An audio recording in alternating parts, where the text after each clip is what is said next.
Welcome to animals valley. दोस्तों, क्या आप क्रॉस ब्रीडिंग के बारे में जानते हैं कि क्रॉस ब्रीडिंग आखिर क्या होती है? और क्या आपने कभी लाइगर के बारे में सुना है, जो कि टाइगर और लायन का कॉम्बिनेशन होता है? तो दोस्तों, अगर आप नहीं जानते कि क्रॉस ब्रीडिंग आखिर क्या होती है, तो मैं आपको बता दूं कि जब दो अलग किस्म के जानवरों की ब्रीडिंग एक दूसरे से करवाई जाती है, तब ऐसे क्रॉस ब्रीडिंग वाले जानवर पैदा होते हैं। फॉर एग्जाम्पल, जब लायन और टाइगर एक दूसरे से जिनसी मिलाप करते हैं, तब इनके कॉम्बिनेशन से लाइगर का जन्म होता है। तो दोस्तों, आज की इस वीडियो में ऐसे ही क्रॉस ब्रीडिंग से पैदा हुए जानवरों के बारे में बात करेंगे, जिनको क्रॉस ब्रीडिंग या साइंटिफिक मेथड से तैयार किया जाता है। मगर उससे पहले नए आने वाले तमाम मुअज़्ज़ज़ नाज़रीन से दरख्वास्त है कि एनिमल्स वैली को सब्सक्राइब करते हुए साथ मौजूद बेल के आइकन को जरूर दबा दें। बबल आई गोल्ड फिश। दोस्तों, आपने आज से पहले बहुत सी गोल्ड फिश देखी होंगी, लेकिन आज की इस वीडियो में आप पहली बार किसी बबल आई गोल्ड फिश को देखोगे। सन 1900 में मछली पालने वाले लोगों ने स्योनिक मछली को कैटलिस्ट गोल्ड फिश की मदद से ब्रीडिंग के जरिए तैयार किया था।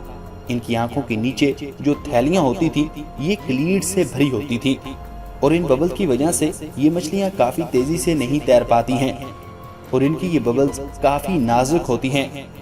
अगर ये किसी नुकीली चीज से टकरा जाएं, तो ये बबल्स फूट जाती हैं, जिनकी वजह से मछलियों में इन्फेक्शन हो जाता है और उनकी कई बार मौत भी हो जाती है। Ukrainian Levkoy cat. दोस्तों, ये बिल्ली देखने में किसी ड्रोने एलियन से कम नहीं लगती। साल 2000 में अलीना पेट्रा ने इसको एस्कोट अप्लोज और डोनर्स कोई की क्रॉस ब्रीडिंग से बनाया था। इस बिल्ली के बारे में बहुत ही कम लोग जानते हैं, क्योंकि ये बिल्ली सिर्फ यूक्रेन और रूस में पाई जाती है। Budapest pigeon. दोस्तों, इस कबूतर का इस्तेमाल रेसिंग और खाने के लिए किया जाता है। इस कबूतर को बनाने का मकसद रेसिंग और खाने के लिए एक ऐसे कबूतर को तैयार करना था, जो रेसिंग में बहुत ही तेज और साथ ही खाने में टेस्टी भी हो, जिस वजह से बुदापेस्ट कबूतर पैदा हुआ। इस कबूतर को दो भाइयों ने 20वीं सदी में बनाया था, ताकि वो कबूतर की रेस जीत सके। और दोस्तों, मैं आपको बता दूं कि ये कबूतर लगातार 5 घंटे भी उड़ सकता है। गैबर अटैलिक्स कैनरी। दोस्तों, कैनरी नाम की ये चिड़िया अपनी आवाज की वजह से काफी फेमस है, जो काफी खूबसूरत भी होती है। लेकिन गैबर अटैलिकस कैनरी को देखकर इन्हें खूबसूरत कह पाना काफी मुश्किल है। क्रॉस ब्रीडिंग से तैयार किया गया ये परिंदा काफी कम जीता है, और इसके अंडे भी काफी कम होते हैं, इसलिए इनकी तादाद भी काफी कम होती है। Skinny pig. दोस्तों, आपने कीनिया पिग के बारे में तो सुना ही होगा, लेकिन क्या आपने कभी स्किनी पिग के बारे में सुना है?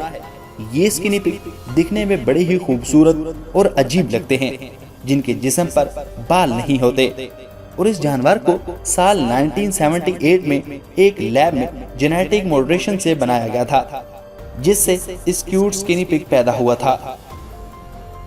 तो ख़वातीन और हज़रात, आपको ये क्रॉस ब्रीडिंग वाले जानवर कैसे लगे, कमेंट बॉक्स में कमेंट करके बताइए ना। Thanks for watching.